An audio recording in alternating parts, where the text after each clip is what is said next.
Tenho comigo o professor Dr.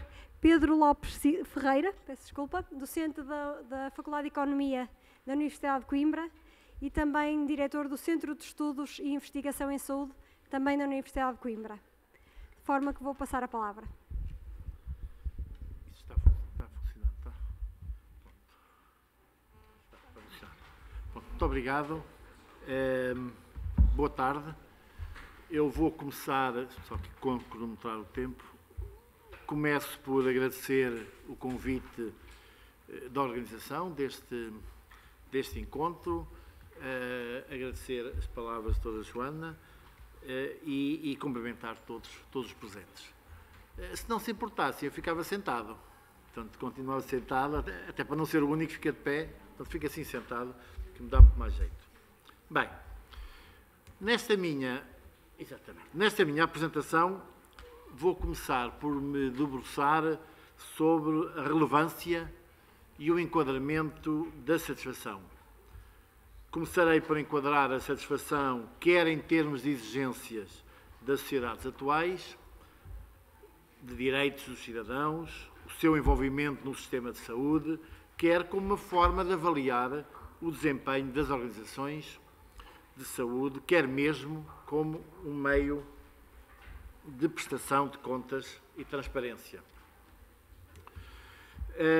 A seguir, apresentarei brevemente os antecedentes da medição da satisfação dos utilizadores nos cuidados de saúde primários, em Portugal, e o projeto que estamos neste momento a terminar de monitorização da satisfação dos utilizadores de todas as USFs em atividade até ao fim do ano passado e de algumas UCSPs distribuídas, como vou explicar, aleatoriamente pelas regiões do continente.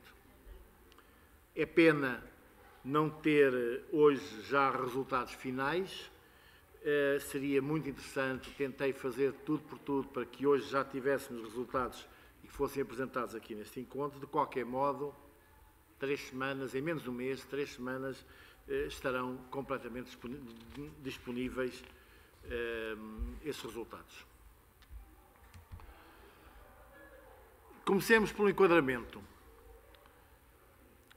Já nos anos 80 do século passado, a Nuvoori defendia a inclusão da satisfação dos doentes nos processos de garantia de qualidade. Então, é assim que se falava na altura.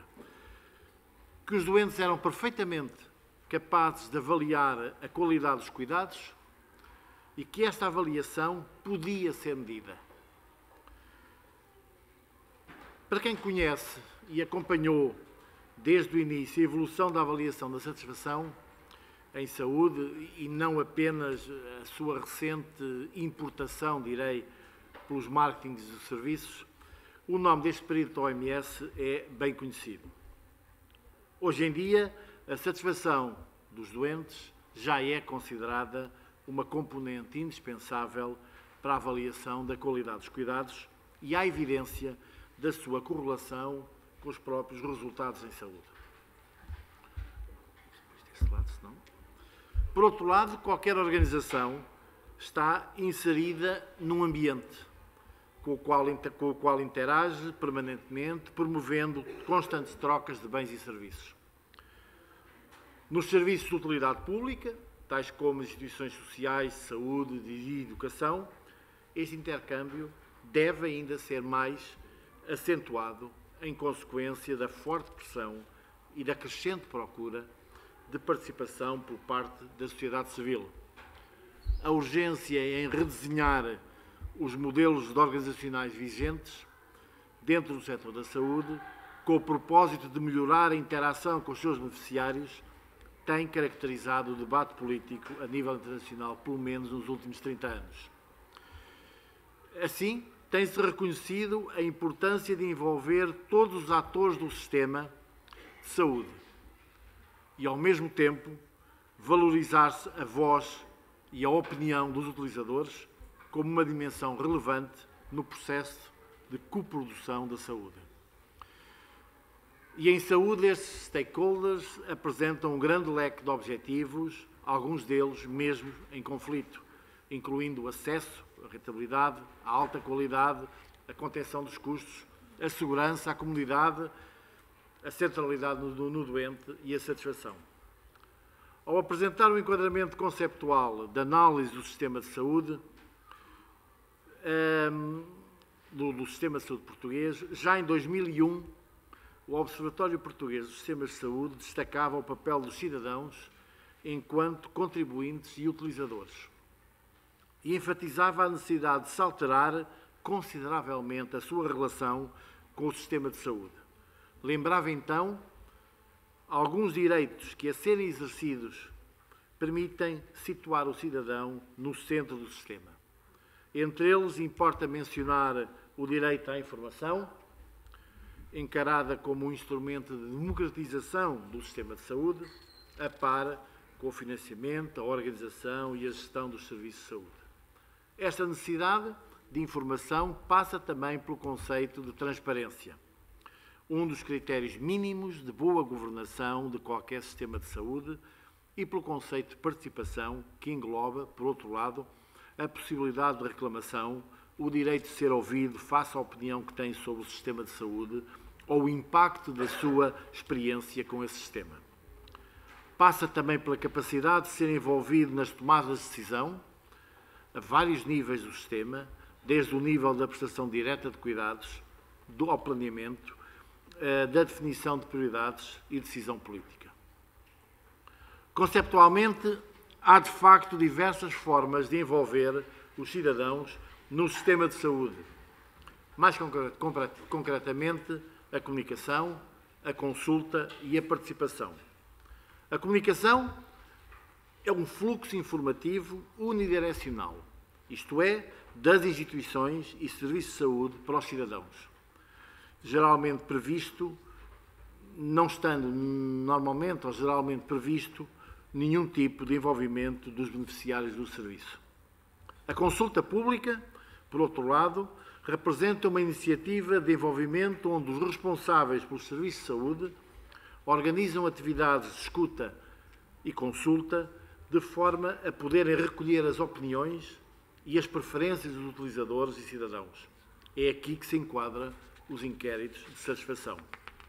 Por fim, a participação é normalmente institucional e ocasional e pode envolver a relação entre o profissional de saúde e o utente, o processo de envolvimento dos indivíduos num serviço ou num programa específico, incluindo a definição de prioridades, a alocação de recursos ou a participação coletiva quando os cidadãos são envolvidos nas decisões sobre políticas e estratégias dos sistemas de saúde.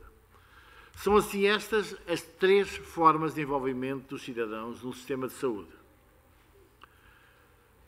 Diante dos modelos conceptuais existentes, que reconhecem a utilidade da avaliação da satisfação, destaca-se logo à partida o modelo Donabidian, estrutura, processo e resultado, em que a satisfação dos utilizadores é reconhecida como parte integrante da medição de resultados em saúde, a par da melhoria do estado de saúde e da qualidade de vida dos indivíduos. Também o modelo de excelência da FQM, os processos organizacionais e de gestão são meios para a obtenção de resultados, incluindo não só os resultados de desempenho, mas também os de satisfação dos utilizadores, de satisfação dos profissionais e o impacto da prestação de cuidados na sociedade. Por outro lado, mais recentemente, Porter apresenta a sua cadeia de causalidade de valor, segundo a qual a medição do valor dos cuidados prestados para uma determinada condição de saúde ou população de doentes começa com os resultados em saúde. Resultados em saúde que são comparados com os custos totais de obtenção do ciclo completo de cuidados. E aí, a satisfação dos doentes com questionários a serem regularmente implementados nas organizações de saúde constitui um passo na direção correta para a medição de valor. Este autor chama, no entanto, a atenção para o facto de, muitas vezes, a satisfação dos doentes incidir apenas no processo de cuidados, a hospitalidade, as amenidades, a simpatia, outros aspectos de experiência do serviço, devendo também incluir perguntas que representem o conceito da melhoria de valor. Medir a satisfação pode ser um bom veículo para a medição da adesão e, principalmente, do estado de saúde percebido pelos doentes. Por fim, a um nível mais sistémico, o modelo Health System Performance Assessment da OMS define as funções que qualquer sistema de saúde deve desempenhar, os objetivos intermédios e os objetivos finais que deverão ser atingidos por um sistema de saúde. O objetivo principal é, obviamente, melhorar a saúde, a razão de ser de qualquer sistema de saúde, sendo o sistema de saúde pago pela sociedade.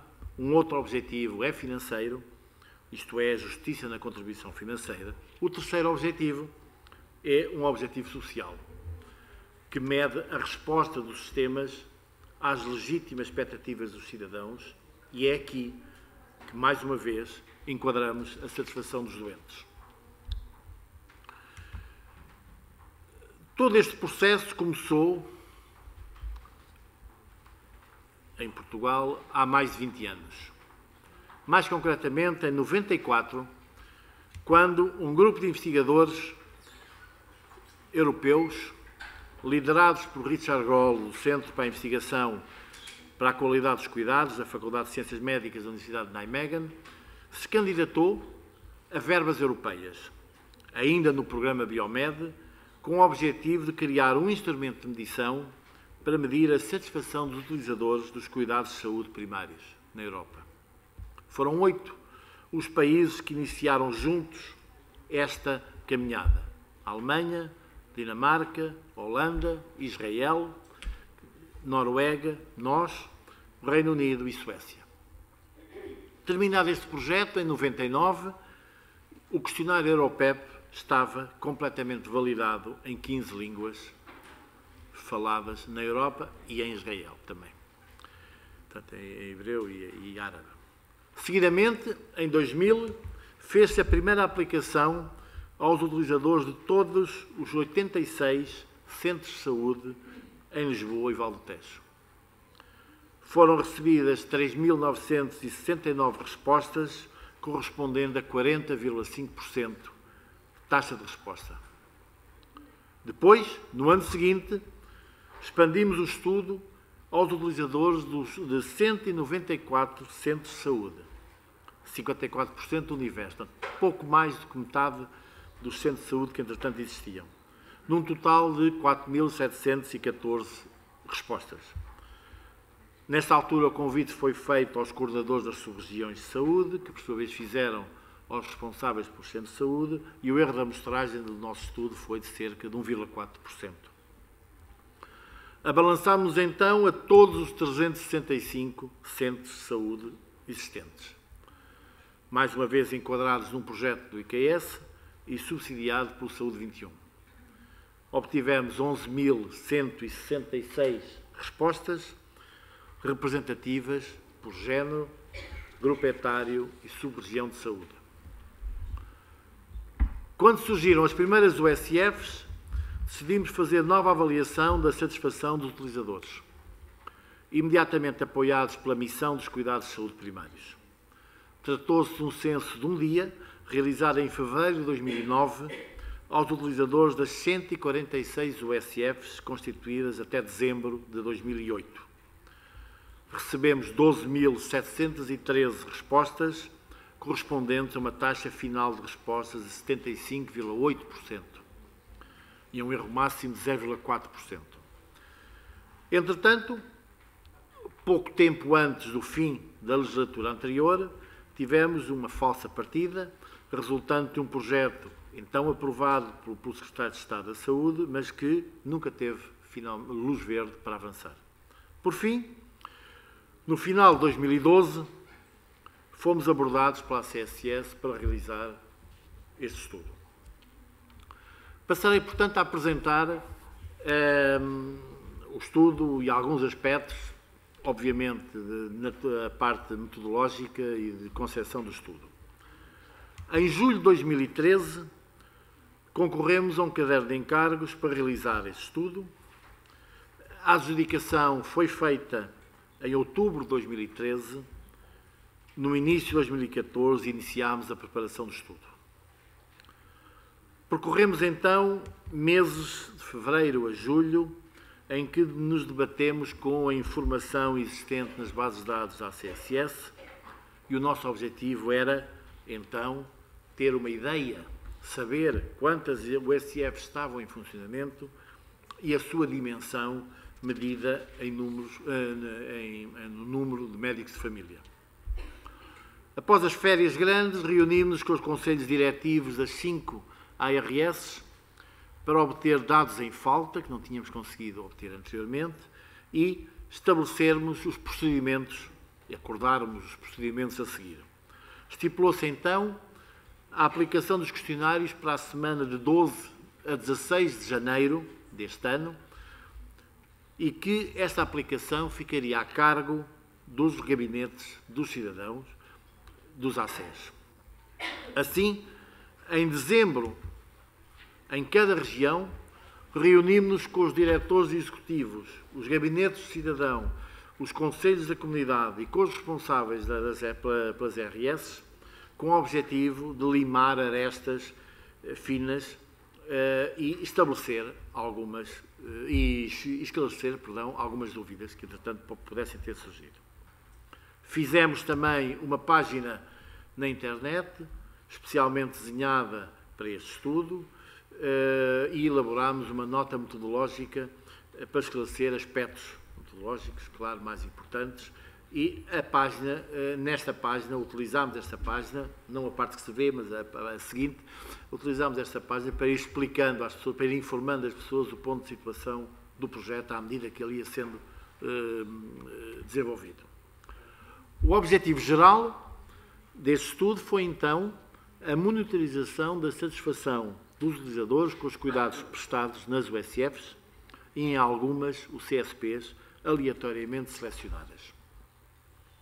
Em termos mais específicos, tivemos 3 objetivos.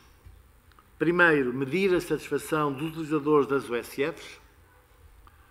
Segundo objetivo, determinar pontos de corte para a contabilização, na medida em que os dados que tínhamos anteriores, que eram de 12.100 e qualquer coisa respostas, não nos davam, porque tinham sido medidos em 2010, 2011, não nos davam a tranquilidade suficiente para, daí, desses dados, definir logo pontos de corte para a contabilização. Achámos que não era correto, achámos que provavelmente as 146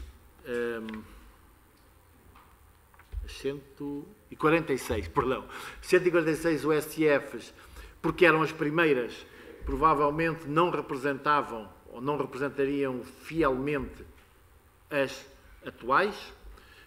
Por outro lado, houve um fator também muito importante que nós consideramos, é que todos nós hoje estamos muito mais insatisfeitos com tudo, com a nossa vida, também com as USFs, com tudo, do que estávamos em 2010. E, portanto, não era correto, não era justo que extrapolássemos aqueles resultados de 2010 para agora. E, portanto, conseguimos, após algumas insistências da ACSS, mas conseguimos que esse fosse também o segundo objetivo para este estudo. E, portanto, estabelecer os pontos de corte para poder ser utilizado na contabilização. Finalmente, e isto é um bocado um já agora, portanto, não era esse o objetivo principal do estudo, mas já agora também recolhemos dados de uma amostra de UCSPs para fazer alguma comparação com as USFs. Como vão ver, a comparação poderá eventualmente ser feita a nível nacional, poderá eventualmente ser feita a nível regional. Não é possível ser feita a nível de ACES, porque a amostra aleatória fez com que alguns ACES não tivessem, ou não tinham os CSPs, ou mesmo que tivessem, não foram selecionadas, porque a nossa foi aleatória e, portanto, não foi esse o objetivo, não foi ir a um ACES e escolher as USFs e as UCSPs para comparar. Não foi esse o objetivo. A nível regional, parece-me, em relação, devido ao processo que eu vou explicar já, parece-me ser possível fazer essa comparação. Outros estudos têm sido feitos em análise internamente dentro de cada ACES para semelhantes de comparação. Portanto, o enquadramento da análise é este.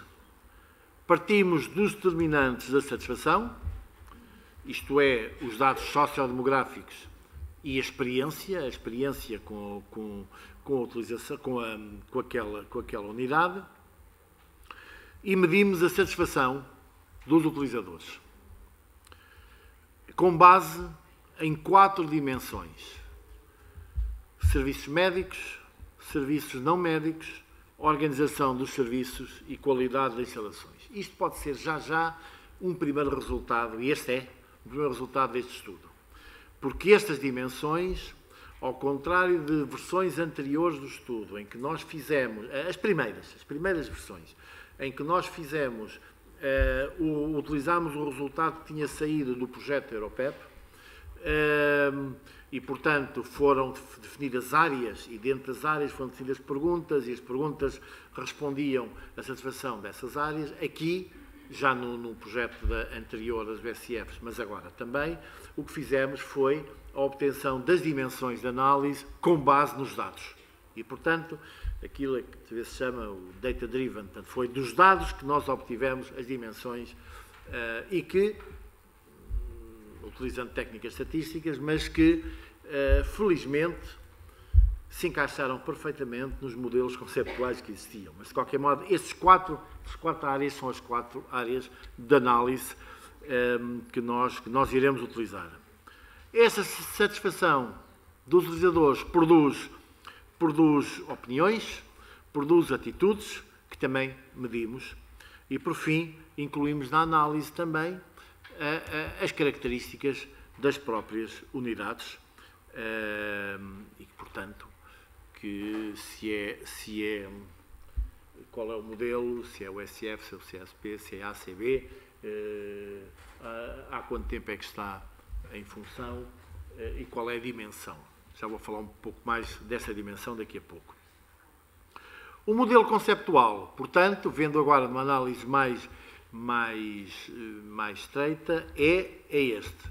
Temos serviços chamados serviços médicos, com 2 dimensões, uma componente técnica e uma componente interpessoal. Repito, essas dimensões foram obtidas diretamente dos dados e, felizmente, coincidiram com modelos conceptuais que existiam. Mas não foi a imposição do modelo nos dados, foi obtido diretamente dos dados, o que nos dá muito mais segurança em relação aos resultados.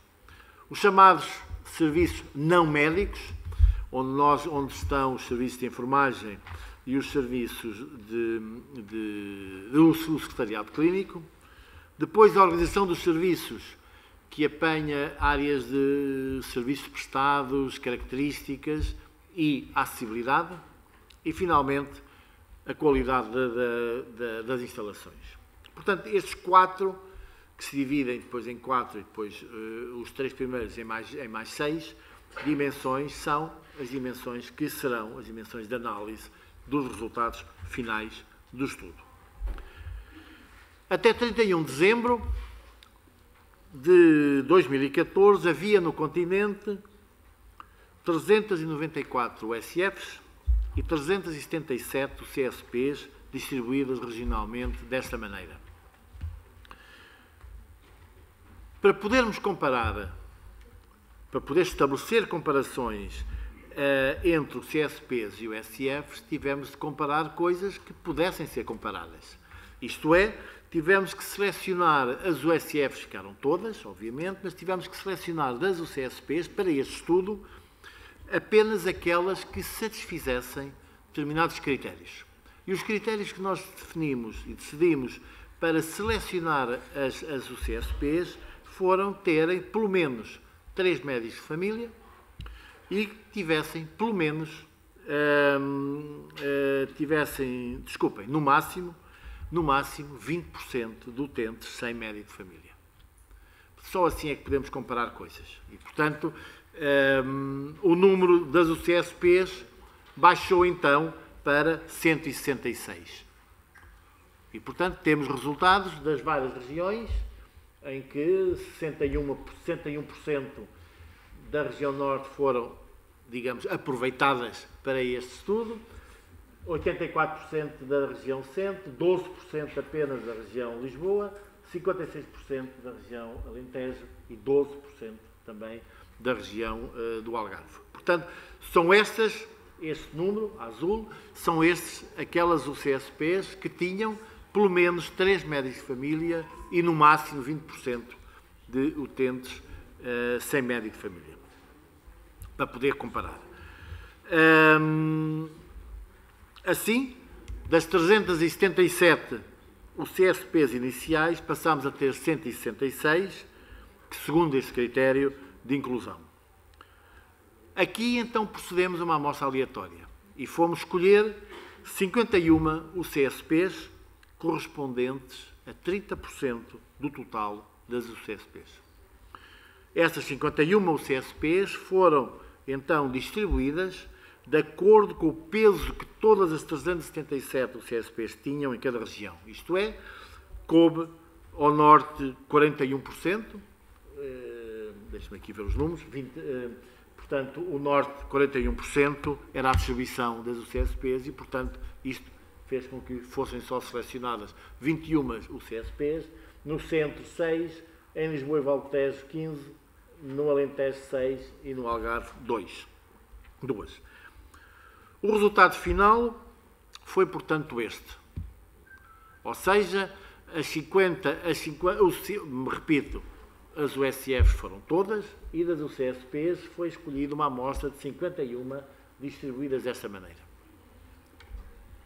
E a seleção foi perfeitamente aleatória. Aí não houve qualquer critério, não houve sequer a preocupação, porque não podíamos tê-lo, a preocupação de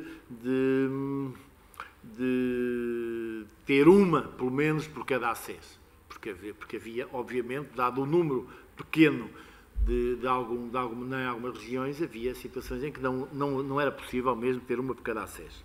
Portanto, foi perfeitamente aleatório a escolha e ficámos, então, com 445 unidades funcionais, das quais 51 UCSPs, 202 USFs-As e 192 USF-Bs.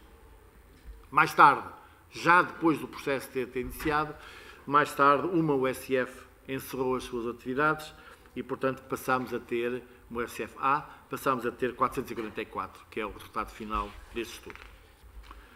Trabalhámos, então, as 51 UCSPs, as 201 USFs-A e as 192 USF-Bs, para ter uma ideia da dimensão.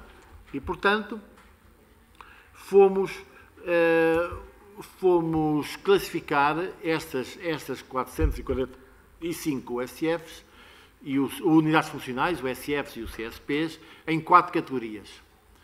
Aquilo que nós chamamos grandes, médias, pequenas e muito pequenas. E, portanto, às grandes distribuímos cerca de 80... Perdão, desculpe, é ao contrário. Às muito pequenas distribuímos cerca de 80 questionários, às pequenas cerca de 140, às grandes 200 questionários e às maiores 240 questionários.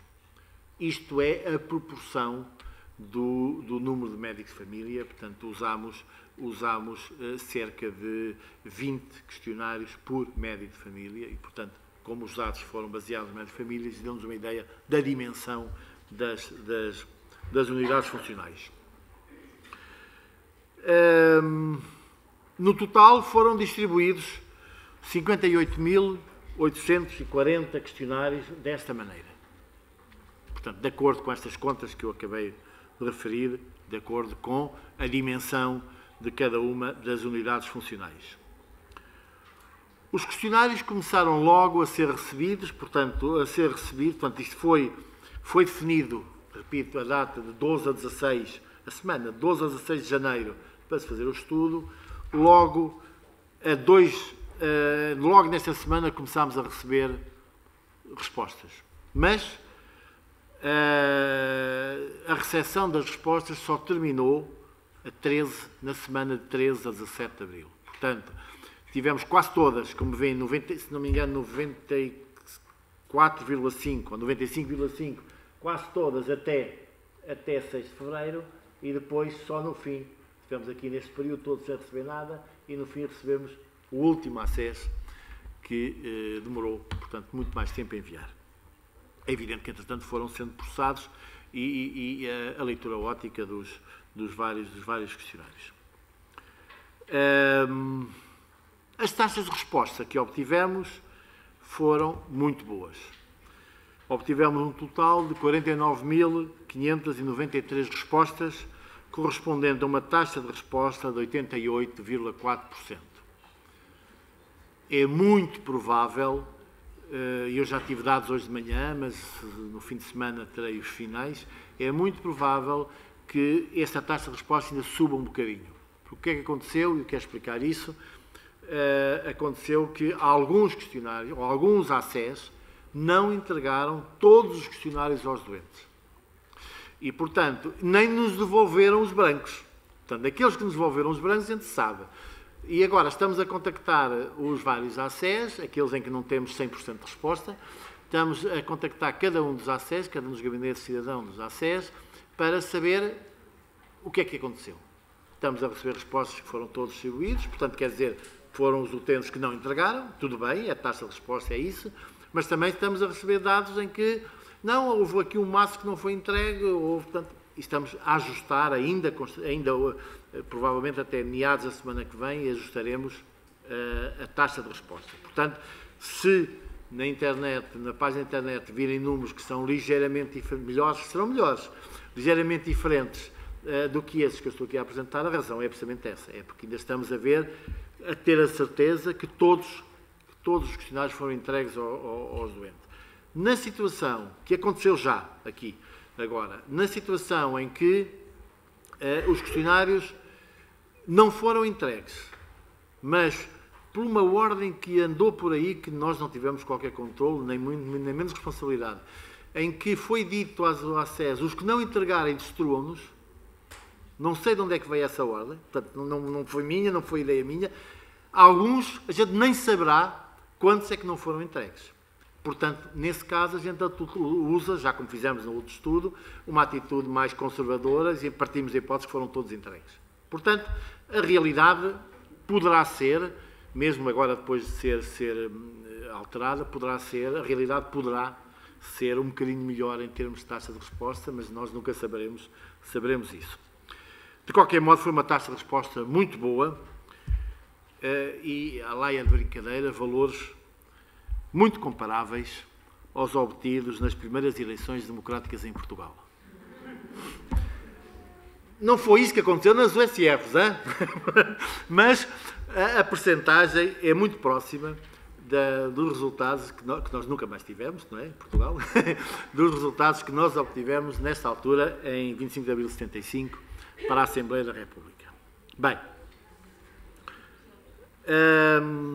o que demonstra uma grande preocupação, não só neste caso dos gabinetes de cidadão, houve variações que se vão refletir necessariamente na variação das taxas de resposta, mas uma grande preocupação e ainda muito acreditar dos utilizadores neste tipo de estudos e nos próprios cuidados que são prestados nas USFs.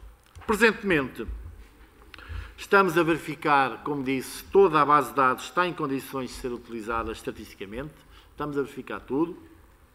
Estamos a consultar os vários ACES relativamente às sobras que eventualmente possam não ter sido devolvidas e iniciamos já algumas análises estatísticas preliminares. Segundo espero, no fim deste mês, portanto daqui a 3 semanas, mais ou menos, ou duas ou 3 semanas, início de junho, mais tardar, estarão disponíveis os resultados a nível nacional, a nível regional, a nível do ACES e a nível da unidade funcional estarão disponíveis. Os primeiros, a nível nacional e regional, estarão disponíveis de uma forma livre na internet, para que qualquer pessoa possa ter acesso. Os referentes às unidades funcionais estarão também disponíveis na internet, mas com uma password que será enviada ao respectivo responsável, ou diretor executivo do respectivo ACES. Pronto. E da respectiva unidade funcional, claro. De qualquer modo,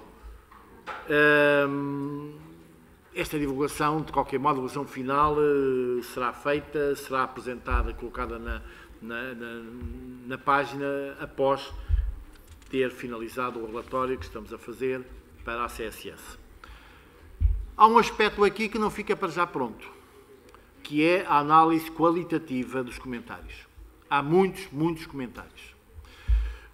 E nós vamos proceder, acho eu, melhor do que fizemos a última vez. Vamos usar outras técnicas para a análise de conteúdo. E isso vai começar provavelmente em junho. E, portanto, não faço ideia quanto tempo vai demorar, mas de certeza, nos últimos trimestres deste ano, estará cá fora já tudo. Portanto, o que nós pretendemos é fazer não só uma análise de conteúdo das respostas essas que vão já ser incluídas em cada uma dos relatórios de cada uma das unidades funcionais, isso vai já, mas a análise global, a interpretação daqueles resultados, a assimetria, eventualmente, que possa existir entre as principais preocupações e principais comentários dos utilizadores. Isso vai demorar mais tempo, que vamos depois ter que classificá-las e depois introduzir essas classificações de novo na base de dados, para então poder comparar com algumas, se os A's, se as B's, se os CSPs, se a região tal, até são diferentes. Então, tudo isso vai ser feito depois, provavelmente só depois de junho é que começaremos a fazer isso. E pronto, muito obrigado pela atenção. Lamento não ter respondido completamente às eventuais expectativas que tivessem de ter já resultados finais. Eu acho que o Dr. Bernardo gostava de ter, eu também gostava de ter, portanto estamos em comunhão. De qualquer modo, estarei disponível para qualquer comentário que queiram ou pergunta que queiram levantar. Muito obrigado. Boa tarde, obrigada pela apresentação. E aproveitar para colocar uma questão. Na minha USF já utilizamos o Europep duas vezes para fazer uma avaliação da satisfação dos utentes. E uma das dificuldades que nós temos sentido, e aliás apresentamos aqui um póster precisamente para trazer essa dificuldade à discussão, prende-se com a amostragem. Ou seja, o que nós fizemos é pôr os questionários no secretariado clínico, disponíveis para qualquer utente levantar, e pomos na sala de espera uma informação, divulgando aos doentes que estamos a proceder à avaliação da satisfação, que eles colaborem na medida do que entenderem, e o que verificamos sempre é uma taxa de resposta muito baixa, ou seja, em 2 dias em que temos uma média de 100 e tal consultas, não é? Entre 100 a 200 consultas, em 2 dias obtivemos cerca de 35 questionários respondidos, com muitos deles mal preenchidos ou quase em branco. Pergunto se... E depois outra questão que nos apercebemos é que muitas vezes, se calhar, as pessoas mais literadas ou mais interessadas, com mais disponibilidade para ler aquele texto todo e responder, são aquelas que respondem. E nem sempre são as mais utilizadoras, etc. Se há alguma forma de percebermos como é que deve ser feita esta amostragem, se é lícito fazer assim, ou como é que fazem esta entrega dos questionários? Quer que responda já? Esse é um problema muito complicado, muito complicado. E nós eu acho que o que nós temos feito é ir aprendendo com a experiência.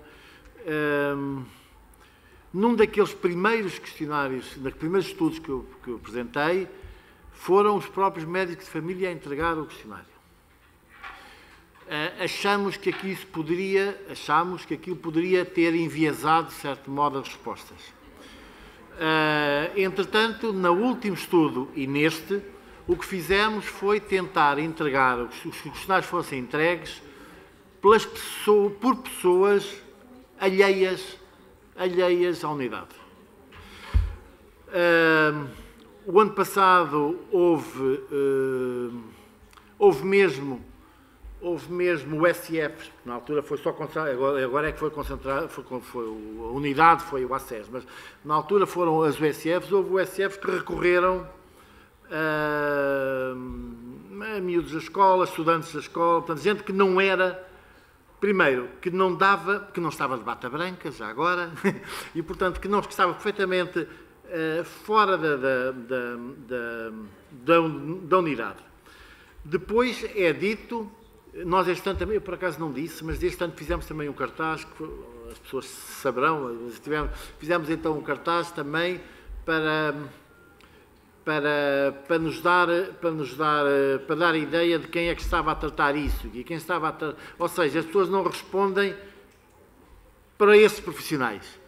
Vão responder para uma entidade que é independente, que não vai favorecer o ESFA, nem B, nem C, nem desfavorecer qualquer outra, portanto, é perfeitamente independente aí, e, portanto, eu não estou a dizer que estas são causas, nem muito menos consigo dizer qual é a percentagem de razão, de explicação que cada uma dessas pode dar. Estou a dizer que são fatores a ter em conta. A independência das pessoas e a motivação delas. Ou seja, o pôr um questionário para responder numa mesa ou entrar na recepção, eu se calhar também não respondo. Logo à partida. E, portanto, se houver alguém que me solicite a resposta atendendo que aquilo é para melhorar os serviços, eu já penso duas vezes, se calhar já respondo mais.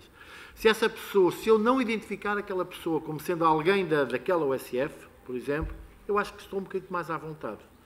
Portanto, por isso é que nós centramos deste ano, coisa que não tínhamos feito no último ano, na última vez, centramos neste ano nos gabinetes do cidadão. E, portanto, eles desdobraram-se e alguns fizeram um trabalho perfeitamente louco, quer dizer, porque naqueles ACES, com poucas unidades funcionais, ou com poucas USFs, ou com poucas UCSP escolhidas, selecionadas, o trabalho era relativamente simples. Aquelas em que tinham muito, no Norte, então, houve muitos ACES com muitas unidades, houve um trabalho, de facto, meritório, que eu não tinha chegado a agradecer, mas, de facto, é um trabalho enorme que as pessoas fizeram para garantir esta... Agora, o outro fator depende daquela pessoa também. Claro que sim, também muito. Depende daquela pessoa. Se a pessoa dizer, olha, está aqui um questionário, responda.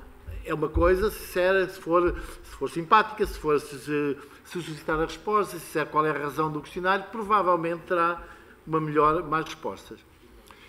No processo anterior, no processo de preparação deste estudo, chegou a ser levantado por uma região, numa dessas reuniões que tivemos, primeiro conjunto de reuniões, chegou a ser levantada a hipótese de ser mandado por correio.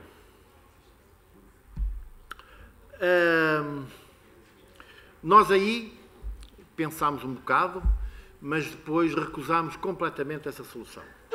Por duas razões. Primeiro, muito pragmática. É uma coisa a ter atenção e, se calhar, vale a pena as USFs pensarem nisso de uma forma bem mais séria. O endereço, as moradas dos utentes não estão corretas. E, portanto, ou porque não é feita a confirmação, portanto, a maior parte das moradas não estão corretas, as que estão, portanto, no sistema de informação e, portanto, não faz sentido pensarmos em utilizar. Mas, independentemente disto, há outro fator que era um fator muito importante. É que nós não queríamos qualquer processo de inspeção. Isto não é um processo de inspeção, não é a ASAI que está aqui a tentar obter dados.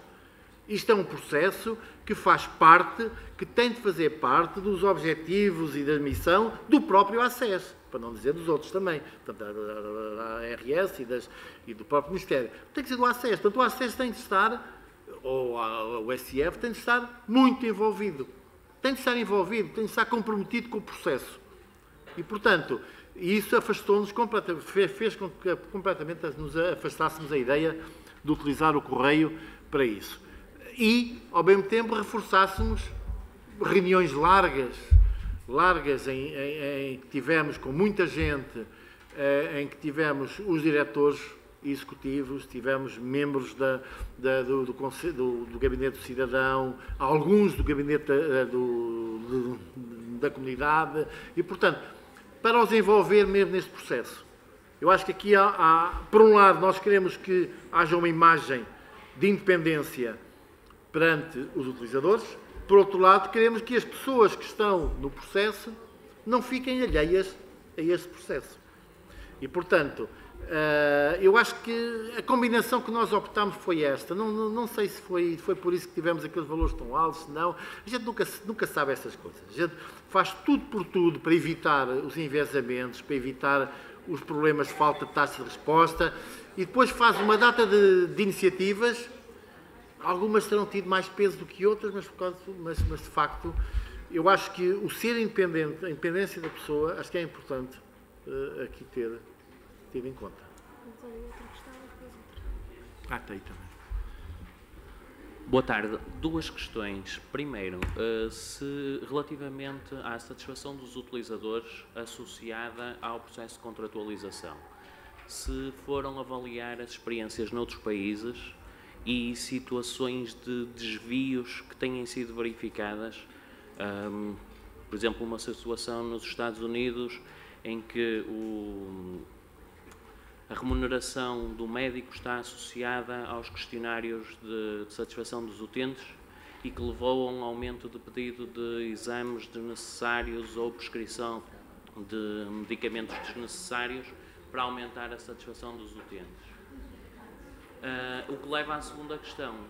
Afirmou inicialmente que os utentes sabem avaliar a qualidade. A minha questão é, sabem avaliar a qualidade técnica ou científica? Ok. Primeiro, eu não tenho nada a ver com a contratualização. Primeiro, não tenho nada a ver com isso, nem com os processos de contratualização. Isso é um problema da ACSS, com as RS, com os ACES, com tudo isso. Segundo, o peso da satisfação no processo de contratualização é muito pequenino. Portanto, também não é, aliás, tão pequenino, que até este ano a ACSS decidiu ignorá-lo. Portanto, por aí, a questão da remuneração, nós também fizemos, quando fizemos um estudo da satisfação profissional, vimos que há uma diferença da satisfação profissional dos médicos, concretamente, fizemos isso na região centro, em relação aos incentivos, em relação a isso tudo. Isso vimos também. Aqui, neste caso, o exemplo que deu, parece-me que é impossível. Quer dizer, eu acho que a pessoa, mesmo que fosse secretariado clínico, mas a pessoa que está a entregar o questionário, nem sabe, nem tem informação para dizer ao utente se aquele médico recebe incentivos ou recebe incentivos. Eu acho que essa informação... Não é essa a questão. A questão é, sendo aplicado o questionário, os médicos que tiverem, ou as unidades que tiverem maus resultados, recebem menos. Sim, mas o peso é muito pequenino. A nossa o peso a questão que eu estou a perguntar é, relativamente, isso foi a experiência americana. Está bem. Se foi avaliado, porque assim, neste momento não fizemos até agora nada, mas começando a fazer, há o risco de podermos evoluir para o outro extremo.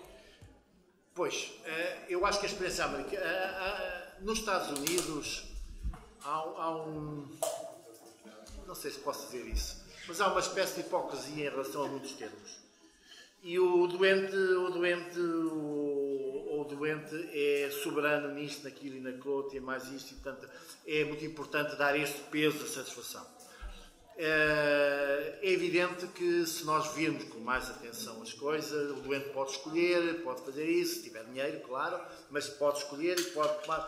É evidente que nós temos que pensar, muitas vezes, nós aqui, Europa, damos, por exemplo, muito mais importância à confiança, à continuidade de cuidados, do que damos ao saltitar, à liberdade de saltitar de um sítio para o outro. Portanto, eu acho que esse risco, eu espero e acredito que esse risco nunca vai acontecer.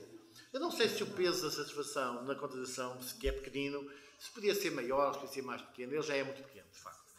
Portanto, eu acho que nós não podemos, mas isso cabe-nos a todos nós, cabe-nos a todos nós não podemos, de facto, estar também a enaltecer demasiado determinados indicadores. Quer dizer, quando eu vou a guiar, quando eu vim agora de Coimbra, eu tenho ali à minha frente vários indicadores. Tenho o da gasolina, tenho o relógio, tenho o relógio, tenho o da velocidade, tenho várias coisas. Eu não posso olhar para um. Portanto, eu acho que esse processo, genuinamente, acho que por enquanto acho que é o que está a ser discutido, esses processos de satisfação são para criar variáveis de decisão, para melhorar a decisão de quem tem que decidir. A começar o responsável pelo SF, o responsável pela ACES, o responsável pela região, o responsável pelo Ministério. Portanto, isto é uma decisão, portanto, é um manómetro, é uma sonda a mais em relação às outras. Em relação a outra pergunta, não vi o questionário, não? Pronto. Só assim se percebe a pergunta. Ou seja, quando nós escolhemos aspectos técnicos, é evidente que não vamos perguntar as coisas que não podemos perguntar. Quando se está a falar de aspectos técnicos, já não é, por exemplo, num cirurgião, se a técnica da aproximação dos tecidos foi correta ou não foi correta. Isto não se pergunta, não é um doente. Não é? Portanto, nós já não temos esse problema porque já não fazemos essas perguntas. Portanto, não é... Depois, aliás, eu hoje dei conta, por erro meu mesmo, dei conta que o próprio questionário não fazia parte da página. E eu vou pô-lo agora. De facto, as perguntas... Aliás, vou pôr a parte metodológica mesmo, mais aprofundada, porque as perguntas que fazem parte eu depois, se calhar, no fim, eu posso mostrar exatamente as perguntas que fazem parte. São perguntas técnicas em oposição a interpessoais, mas não são técnicas no sentido da Faculdade de Medicina. Quer dizer, eu não estou a falar desse. Não. Esse não se pergunta, obviamente. A pessoa não tem competência.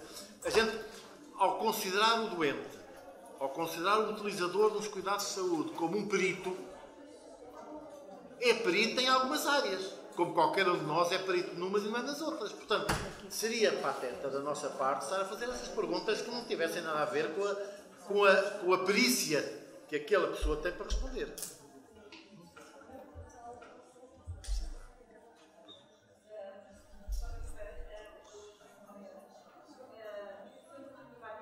Em relação à contratualização, acho que não existe este risco. No número de indicadores contratualizados nesta altura, se nós prescrevermos mais e passarmos mais exames para agradar ao doente, perdemos com certeza os incentivos, porque os económicos têm um peso de 24% no IDG. Portanto, está fora de questão. Sim. A pergunta que eu ia pôr é se há alguma razão. Dá-me ideia quando foram os primeiros OSFs, que o primeiro que apresentou, que não era assim, se há alguma razão para os resultados por unidades não serem tornados públicos, em vez de serem só dirigidos ao diretor executivo do ACF, porque é que não são tornados públicos, uma vez que toda a nossa avaliação em termos de contratualização é pública, nós legalmente somos obrigados a publicar os nossos relatórios de atividades, que para muitos de nós incluem já questionários de satisfação. Olha, a pergunta que eu tenho estou mais à vontade de responder é não sei. Para ser honesto. Sabe que aqui estão a debater-se duas coisas. E, de facto, mesmo na minha cabeça, debatem-se duas situações que são complicadas de decidir. Uma delas é o direito que qualquer pessoa qualquer pessoa profissional tem de ter acesso à informação completa. Esse é o primeiro aspecto, é a transparência que eu falei aqui, é tudo isso completo. Em oposição a isso, o que é que nós temos? Corremos um risco de estigmatizar algumas USFs. E o estigmatizar, colocando-as na primeira, na última, na penúltima, na antepenúltima posição, como as piores disto, as piores daquilo, e todos nós podemos ser piores em relação a qualquer coisa. Piores a nível nacional, a nível regional, a nível do ACES, a nível do etc. Portanto, isso pode fazer, eu temo, pode ser um paternalismo dizer isso, mas eu temo que possa fazer com que os profissionais, com que aquelas unidades, digamos, não tentem por sua própria iniciativa, que é aí que deve estar, não tentem melhorar as coisas. Por outro lado, portanto, por isso é que eu desde sempre concordei e propus até em alguns casos que o fim último, portanto, o nível último fosse atribuído apenas ao responsável, neste caso, da USF. Agora, isto nada impede duas coisas. Nada impede, primeiro, que o responsável da USF, falando com os seus profissionais, de me diga, faz favor, tirei a password. Eu tiro. Perfeitamente possível. Eu é que não quero ter essa responsabilidade, não quero assumir esse papel. Também nada impede, e eu acho que até seria aconselhável, que o responsável da USF, ao receber os resultados, divulgasse internamente e até mais, divulgasse dentro as próprias USF, os USF estão próximas, etc. Toma lá a password, dá-me cá a tua, pronto, e resolver esse problema. Agora, se houver qualquer vontade em tornar público isso, agora, eu acho que não me cabe a mim fazê-lo. É só por isso.